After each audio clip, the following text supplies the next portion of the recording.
السلام علیکم میرے بھائیوں، اس تقریر کو ذرا غور سے سنیں اور اس پہ توجہ دیں اور اس ویڈیو کو زیادہ سے زیادہ شیئر کریں۔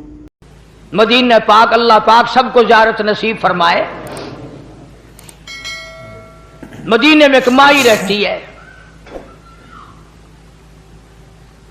اماں اس مائی کی اس لڑکی کی مکے پاک میں ہے۔ فتح مکہ سے پہلے کا واقعہ ہے۔ وہ ماں جو آئی، لڑکی کی محبت دل میں اٹھی، بیٹی کو ملنے کو دل چاہا، سفر کر کے مدینے آئی، دروازہ کھٹکھٹایا، اندر سے پوچھا کون ہے؟ کہنے لگی بیٹی جلدی دروازہ کھول، میں تیری اماں ہوں، مکے سے آئی ہوں ملنے کے لیے، تیری شکل دیکھنے کو ترس گئی، تو میری بیٹی ہے پیاری۔ ایمانداری سے بتاؤ، بھاگ کر دروازہ کھولنا چاہیے تھا، اماں کو لپٹ جاتی، خوشی کے آنسو آ جاتے، میری پیاری اماں، میری پیاری اماں، اتنا سفر کر کے آئی، دکھ اٹھا کر کے آئی۔ اللہ غنی، اندر بیٹھی بیٹھی لڑکی کہتی امی جان میں تمہیں کفر کی حالت میں چھوڑ کر آئی تھی، اس وقت تم کافرہ تھی، کلمہ نہیں پڑھتی تھی، یہ تو بتاؤ میرے نبی کا کلمہ پڑھ کر آئی یا وہی حالت ہے؟ مسلمان بن کر آئی ہو یا بھی حالت کفر پہ ہو؟ امی کہنے لگی بیٹی ان باتوں کو چھوڑ، آخر میں تیری اماں ہوں، تو میری بیٹی ہے، محبت نے مجبور کیا، میری اٹڑیاں کرلائی، میں تجھے ملنے کے لیے چلی آئی، میں تیری شکل دیکھنا چاہتی ہوں۔ اندر سے آواز آتی ہے امی برا نہ ماننا، جب تک میں حضور کریم صلی اللہ علیہ وسلم سے کسی کو بھیج کر پوچھ نہ لوں کیا کافر ماں کو گھر میں آنے دوں کہ نہیں، اس وقت تک دروازہ بند رہے گا۔ کتنی بڑی اتباع ہے، کتنی بڑی غلامی ہے، یعنی یہ بھی کوئی پوچھنے کی بات تھی؟ چنانچہ آدمی بھیجا، حضور کریم صلی اللہ تعالی علیہ وسلم سے پوچھا، آپ نے اجازت عطا فرمائی، تب دروازہ کھولا۔ اماں نے کئی دن قیام کیا، ٹھہری بیٹی کے گھر، مکے جانے کا ارادہ کرنے لگی تو غریب تھی ماں، بیٹی کا ذرا حال اچھا تھا، کہنے لگی میں تیری اماں ہوں، غریب ہوں، میری کچھ امداد کر، میری ساتھ کچھ سلوک کر، کوئی خدمت کر میری، میں تیری اماں ہوں، غریب ہوں۔ اب آپ لوگ اندازہ لگا لیں، سمجھدار بیٹھے ہو، جب ماں کے بارے میں ایک دفعہ اجازت لے لی حضور صلی اللہ علیہ وسلم سے، اب بار بار تنگ کرنا، پوچھنا، یہ بھی کوئی بات تھی؟ اجازت مل گئی، پھر کھلاؤ بھی، پلاؤ بھی، کپڑے بھی پہناؤ، خدمت بھی کرو۔ پھر کہنے لگی میں یہ بات بھی حضور کریم صلی اللہ علیہ وسلم سے پوچھواتی ہوں، معلوم کراتی ہوں کہ کیا کافر اماں ہو، مکے سے آئی ہو، ملنے آئی ہو، ابھی کلمہ نہیں پڑھتی، اس کی کچھ امداد کروں تو آپ کی اجازت ہے، کر سکتی ہوں؟ یہ تو عورتوں کا حال ہے، عورتوں کا۔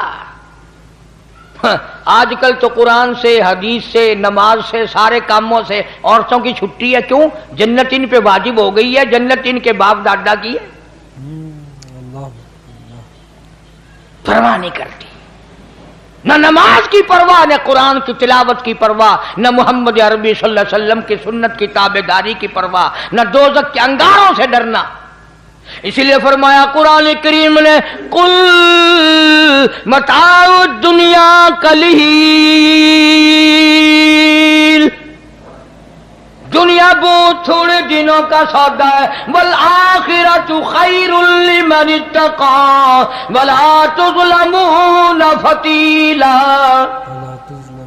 آخرت باقی رہنے والی ہے، اس جماعت کے کیا کیا آپ کو میں نمونے بتاؤں. قیامت قائم ہو سکتی ہے، صحابہ کرام کے واقعات ختم نہیں ہو سکتے. سیدہ ام حبیبہ رضی اللہ تعالی عنہا، حضرت امیر معاویہ رضی اللہ تعالی عنہ کی بہن، حضرت ابو سفیان رضی اللہ تعالی عنہ کی بیٹی، ہماری سارے جہان کے مسلمانوں کی اماں، ساری امت کی اماں سیدہ ام حبیبہ رضی اللہ تعالی عنہا.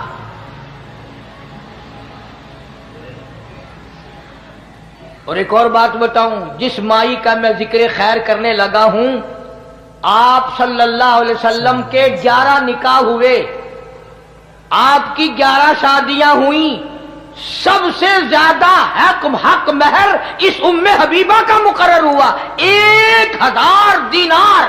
سبحان اللہ، سبحان. سرکار مدینہ صلی اللہ علیہ وسلم کی گھر والی ہے، ہم سب کی اماں ہے. مدینہ پاک میں ہے ابو سفیان رضی اللہ تعالیٰ عنہ، جو اس وقت مسلمان نہیں تھا، بیٹی مسلمان بن گئی، حضور کے گھر میں پہنچ گئی. ابو سفیان کا دل چاہا کہ بیٹی سے مل کے آؤں مدینے میں، اجازت لے کر، جیسے آج کل ویزے ہیں ہمارے یہاں، اجازت لے کر مدینہ پاک میں آیا. اللہ سب کو زیارت نصیب فرمائے. اگر اگلی دعا میں کر دوں گا تو شاید تمہیں بری لگے کہ جا مدینے جائے شالا مڑ کے نہ آئے، وہیں مر جائے. سبحان اللہ. یہ دعا تو مانگا کرو ہر وقت، اللہ مدینے کا دفن عطا فرمائے. وہ تو ایک ہی اللہ والا تھا جو ہر نماز کے بعد یہ دعا کرتا تھا، اللہم ارزقنا شہادۃ فی سبیلک. جناب فاروق اعظم رضی اللہ تعالیٰ عنہ ہر وقت دعا کرتا ہے، الہی تیری راہ میں اپنے نام پہ شہادت کی موت عطا فرما، وجعل موتنا فی بلد محمد صلی اللہ علیہ وسلم. اور میرے اللہ آقا کے شہر کا دفن عطا فرما، مدینے کا دفن عطا فرما. مدینے کا دفن عطا فرما. اللہ. ابو سفیان رضی اللہ تعالیٰ عنہ جو اس وقت مسلمان نہیں تھے، بیٹی سے ملنے آئے، دروازہ کھٹکھٹایا، پوچھا کون ہے؟ ام حبیبہ میں تیرا ابا ہوں، ابو سفیان ہوں، مکے سے آیا ہوں. دروازہ کھول دیا.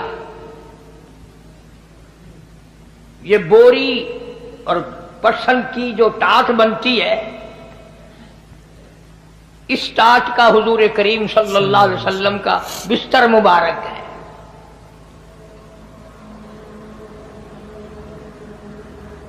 اگر سردی ہوتی تھی تو آدھا نیچے بچھا لیا جاتا تھا، آدھا اوپر اوڑھ لیا جاتا تھا. کبھی تم نے ان چیزوں کی طرف دھیان نہیں کیا. سارے جہان کا سردار ہے، اور لباس یہ ہے کہ ٹاٹ نیچے بچھی ہوئی ہے، ٹاٹ کا آدھا کپڑا اوپر لیا ہوا ہے. سارے جہانوں کا سردار. اور جب گرمیاں ہوتی تھی اسی کی 4 تہ بنا کر بچھا دی جاتی تھی. تو وہ بستر مبارک جو تھا آپ صلی اللہ علیہ وسلم کا، وہ بچھا ہوا تھا. ابو سفیان اس کے اوپر بیٹھنے لگ گیا، بالکل یوں ان قریب تھا کہ بیٹھ جائے. سیدہ ام حبیبہ رضی اللہ تعالیٰ عنہ نے دور سے شور مچا دیا، ہاں ہاں ہاں ہاں، نہیں نہیں نہیں نہیں، نہ. ابو سفیان رک گیا. انہوں نے کہا کیا ہے؟ نہ بیٹھنا ابا جی. کہ بہت اچھا. آئی اور وہ ٹاٹ کا بنا ہوا بستر اٹھایا اور طے کر کے ایک طرف رکھ دیا. ابو سفیان کو بڑا غصہ لگا کہ یہ تو بیٹی ہو کر بڑی بے ادب ہو گئی. میں 320 میل سے ملنے آیا ہوں، اس کی شکل دیکھنے آیا ہوں، یہ میری بیٹی ہے، یہ کر کیا رہی ہے؟ لوگ اپنے باپ کا بستر بچھایا کرتے ہیں، اس نے اٹھا کر لپیٹ کے اور علیحدہ رکھ دیا. اللہ اکبر. اس نے اٹھا کر علیحدہ رکھ دیا. مکے کا آخر سردار تھا. ابو جہل بھی اس کو سردار مانتا تھا، بہت بڑا سردار تھا ابو سفیان رضی اللہ تعالیٰ عنہ. کہنے لگا بیٹی بے ادب ہو گئی ہو، گستاخ ہو گئی ہو، ابا کے لیے بستر بچھایا نہیں اور بچھا ہوا بھی جو تھا وہ بھی اٹھا دیا. اللہ سبحان اللہ, کیا بات ارشاد فرمائی سیدہ ام حبیبہ رضی اللہ تعالی عنہا نے. فرمانے لگی ابا میرے ابا ہیں, میں اپنا دوپٹہ بچھا سکتی ہوں, اپنا کپڑا بچھا سکتی ہوں, اپنا میں سب کچھ اپنا میرے باپ ہے قربان کر سکتی ہوں, بے ادب نہیں بلکہ میں نے اس گھر میں آ کر ادب سیکھ لیا, اور وہ یہ بستر نبی پاک کا ہے, ابا کافر مشرک پلیت ہے, میں نبی پاک کے بستر پہ مشرک باپ کو ہرگز نہ بیٹھنے دوں گی. ہرگز نہ بیٹھنے دیں گے. اللہ بستر نبی پاک صلی اللہ علیہ وسلم کا ہے, جہاں جبریل آتا ہے. میں مشرک باپ کے نیچے کیوں بچھاؤں؟ میں نے تو ادب سیکھا اسی گھر میں آ کر. اس لیے یہ چیزیں عرض کر رہا ہوں کہ دماغ میں بٹھاؤ, غلامی کرتے کرتے دم نکل جائے پھر تو ہے کامیابی, ورنہ وہ مار پڑے گی جو جھلی نہیں جائے گی. یاد رکھو قبر کا اندھیرا سے لے کر تباہی تباہی ہے. قرآن کریم میں ہے جہنم میں لوگ ہزاروں سال کر گزار دیں گے پانی پانی پانی پانی کرتے کرتے. فرمایا وَإِن يَسْتَغِيثُوا يُغَاثُوا بِمَاءٍ كَالْمُهْلِ يَشْوِي الْوُجُوهَ. پانی پانی پانی لوگ ہزاروں سال کریں گے, آواز آئے گی ایسا گرما گرم کھولتا ہوا پانی پلاؤ جس کو پینے سے اتڑیاں منہ کے بل باہر آ جائیں گی. اللہ عرض کرنے کا میرا مقصد کسی سے لڑائی نہیں, کسی سے جھگڑا نہیں, چاہتا یہ ہوں کہ مجھے بھی توفیق ہو جائے اور آپ لوگوں کو بھی نصیب ہو جائے کہ محمد عربی صلی اللہ علیہ وسلم کی اتباع کرتے کرتے موت آ جائے. بلکہ قبر پہ مٹی ڈالنے کا بھی سنت طریقہ ہے, مردے کو قبر میں اتارنے کا بھی سنت طریقہ ہے, مردے کو قبلے کی طرف منہ موڑنے کا بھی سنت طریقہ ہے, کفن پہنانے میں بھی سنت طریقہ ہے, غسل دینے میں بھی حضور کریم صلی اللہ علیہ وسلم کا بتایا ہوا سنت کا طریقہ ہے, جنازہ پڑھنے میں بھی, جنازہ اٹھا کر لے جانے میں بھی, پیدائش میں بھی, مرنے میں بھی, جینے میں, ہر موڑ پہ حضور کریم صلی اللہ علیہ وسلم کی ادائیں اور آپ کی سنت کو زندہ کرنے والا. فرمایا من احیا سنتی عند فساد امتی, جس نے ایسے وقت میں میری ایک سنت کو زندہ کیا جبکہ لوگوں نے میری سنت کو مٹا دیا ہو, فلہ اجر مئۃ شہید او کما قال النبی صلی اللہ علیہ وسلم. حضور فرماتے ہیں میں وعدہ کرتا ہوں اللہ پاک اس کو 100 شہیدوں کا ثواب عطا فرمائے. سبحان اللہ, اللہ پاک اس کو 100 شہیدوں کا ثواب عطا کرے گا. کیا شان. ہم اپنے گھروں میں نبی کی سنت کو زندہ کریں, اپنے بچوں کو بتائیں, طریقہ سکھائیں, اپنے گھر کے ماحول میں. جیسے آج کل ہم لوگ شرماتے ہیں نا کہ اگر فرش نہ دھویا گیا تو آنے جانے والی کیا کہیں گی, اگر گھر کی صفائی نہ ہوئی, لباس کی صفائی نہ ہوئی, چہرے منہ کی صفائی نہ ہوئی, کوئی عورت آ گئی تو کیا کہے گی. بس یوں سوچ لیا کرو قیامت کے دن جب شفاعت کے لیے آقا کے دربار میں جائیں گے, یہ گناہ لے کر جائیں گے تو حضور ہمیں کیا فرمائیں گے. اللہ پاک مجھے اور آپ کو عمل کی توفیق عطا فرمائے.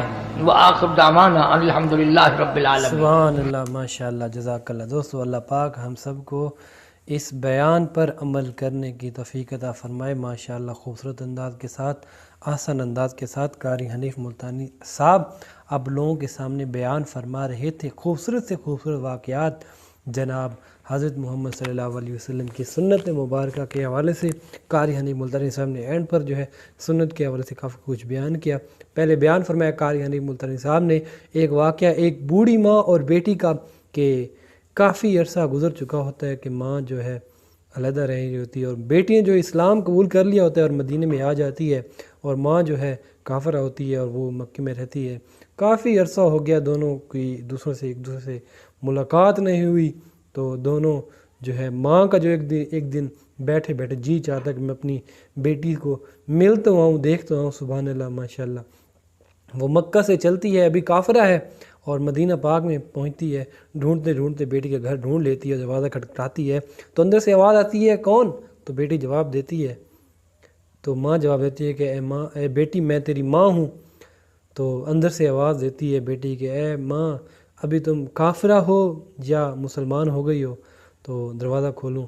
تو ماں کہتی ہے بیٹی ان باتوں کو چھوڑ دروازہ کھول. تو بیٹی کہتی ہے نہیں مما ایسی بات نہیں ہے. تو بیٹی جو ہے ایک بندے کو حضور پاک صلی اللہ علیہ وسلم کے پاس پیغام بھیجتی ہے کہ یا رسول اللہ صلی اللہ علیہ وسلم میری ماں جو ہے کافرہ ہے, کیا میں اسے مل سکتی ہوں, اندر آنے دے سکتی ہوں؟ حضور پاک صلی اللہ علیہ وسلم کو حکم دیتے ہیں کہ ہاں مل سکتی ہو, اندر آنے دے سکتے ہو. سبحان اللہ, ماشاء اللہ, کیا شان ہے اسلام کی, کیا شان ہے, سبحان اللہ ماشاء اللہ. ماں اور بیٹی کو ملاقات ہوتی ہے آپس میں, سبحان اللہ ماشاء اللہ. ماں بڑی خوش ہوتی ہے, بیٹی بڑی خوش ہوتی ہے, جاتے ہوئے جو ہے